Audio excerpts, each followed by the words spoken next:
Debbie Samuels here. Our great verse today is 2 Corinthians 3:17.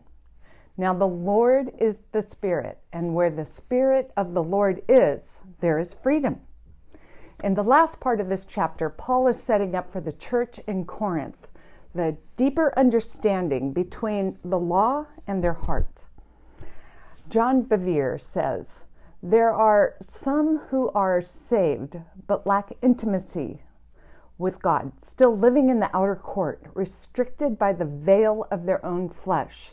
They cannot draw near to the new and living way.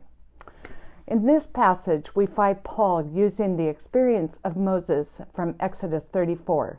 It tells how Moses' face shone, reflecting the glory of God when he came down from communing with God. However, Moses knew that the glory, just like the Old Testament covenant, would fade away, so he put a veil on. This prevented them from seeing the glory disappear. For after all, who wants to follow a leader who is losing his glory? The Jews of Paul's days failed to perceive that the Old Covenant law was a preliminary message and preparation for something greater to come. To this day, many are still blind to the finished work of Christ. And it is as though the veil upon Moses' face still binds their hearts. Not only is there a veil which keeps many Jews from seeing the real meaning of the scripture, but there is also a veil which comes between anyone and their relationship with God. Sometimes it is the veil of disobedience. Very often it is a moral and not an intellectual blindness that keeps us from seeing God. If we persist in disobeying him, we will become less capable of seeing him. In the Old Testament, when Moses entered the Lord's presence, he removed his veil.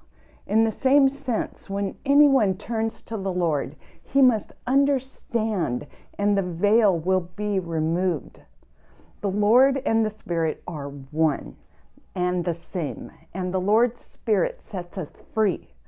Then, just as Moses reflected the glory of God, you and I may radiate the glory of God.